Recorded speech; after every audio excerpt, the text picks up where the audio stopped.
एठी बीजेपी सरकार जी दोष करे जी भूल करे ताको रिवार्ड दिया जाए।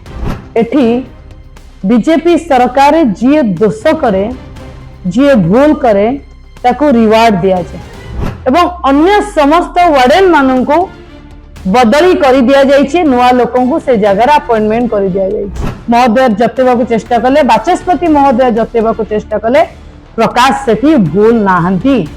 आपण माने जानिछंती रेभेन्सा रे जो घटना विगत किछि दिन होला चर्चार विषय पलटिछि। बीजेपी रो विधायक प्रकाश सेठी रेभेन्सा भितर को जिबा रेभेन्सा रे आंदोलनरत पिला मानकु प्रभोग करिबा एवं सेठिकार अध्यापक अध्यापिका मानकु दुर्व्यवहार करिबा अशालीन व्यवहार करिबा ए विषय रे आपण माने समस्त अवगत करछंती। से समय रे सेठिकार अध्यापक अध्यापिका माने समूह इस्तफा देबा पई सेठिकार गोटे आंदोलन करिथिले एवं मानव बाचस्पति महोदय को चिट्ठी मध्य लिखिथिले ए घटना रे तुरंत हस्तक्षेप करंतु। महामहिम राज्यपाल को भी चिट्ठी लिखा जाइतिला एवं घटनार समाधान करंतु। अन्य पक्षे प्रकाश सेठी जाको इंग्लिश विधायक बोली कहा जाए सी मध्य बाचस्पति महोदय को चिट्ठी लिखिथिले कि सी सीनेटर मेंबर अछंती। परवर्ती समय रे जना पड़िला निजे वाइस चांसलर आसी क्लियर कले रुटा आसी की क्लियर कला कि से सीनेटर मेंबर नाहंती। तापर घटना आपण मानकु जानिकी आश्चर्य लागिबो। एठी बीजेपी सरकार जी दोष करे जी भूल करे ताको रिवार्ड दिया जाए एवं जी ठीक काम करंती जी पिलांग पई लड़ाई करंती तांको पनिशमेंट दिया जाए।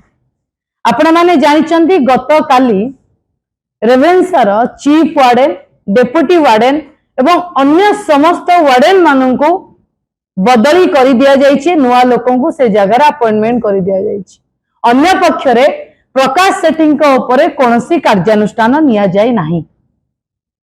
ता माने सरकार एठी जतेबा को चेष्टा कले मुख्यमंत्री मोहन माझी जतेबा को चेष्टा कले राज्यपाल महोदय जतेबा को चेष्टा कले बाचस्पति महोदय जतेबा को चेष्टा कले प्रकाश सेठी भूल नाहंती। एठी कैंपस को गौरीकीकरण करबा पई बीजेपी कोनोसी सिस्टम को छाड़ी नाही। वाइस चांसलर अपॉइंटमेंट टू आरंभ करिकी कैंपस भितर मनमानी करिबा कैंपस भितर लॉ एंड ऑर्डर सिचुएशन को धराशायी करिबारे बीजेपी सिद्धहस्त। तापरे प्रकाश सेठींकर एबली अशालीन मंतव्य एबली दुर्व्यवहार को सपोर्ट करिकी ए सरकार जते देला कि अभद्रामी कले बीजेपी रो जदि आपण नेता हेतिबे आपण को कोनोसी एक्शन निया जिवो नाही। काली सकाळे उत्कल यूनिवर्सिटी भितरे जो बीजेपी विधायक माने अच्छंती सिंडिकेट रे सिनेट रे से माने जदि काली दुर्व्यवहार करंती कि अलगा कैंपस रे थिबा विधायक माने जदि दुर्व्यवहार करंती ताले सेमानंकु सरकार आश्योर कले तम उपरे कोनोसी कार्यानुष्ठान निया जिवो नाही। बरं जी दुर्व्यवहार शिकार होते उच्च शिक्षित लोक उच्च शिक्षित अध्यापक अध्यापिका माने तांको विरुद्ध रे कार्यानुष्ठान निया जिवो। ये होउची बीजेपी सरकार अजब नियम। आमे कहि रखिबा को चाहूचु जदि एई बळी भाबरे सब कैंपस रो परिस्थिति चले गोटे एफएम कॉलेज रो सोमयाश्री घटना रमादेवी भितर एबीपी रो पुरुष गुंडा माने पसिकी झियो को अशालीन मंतव्य दबा जीवन मारी दबार धमक एवं आज रेभेन्सा भितर बीजेपी विधायक प्रकाश सेठी पसिकी दुर्व्यवहार करबा ए समस्त घटना को जदि सरकार एमिति बढ़ावा दियंती आगामी समय रे छात्र राजरास्ता को ओल्लैबे सरकार को घेरिबे एवं सेमाने न्याय प्रदान करबा पई लड़ाई जारी रखिबे। मो सहित बिजु जनता दलर वरिष्ठ नेता तथा मुखपात्र मीडिया संयोजक लेलिन महांती महोदय अछंती तांको कहबी से तांको प्रेस वार्ता रखि।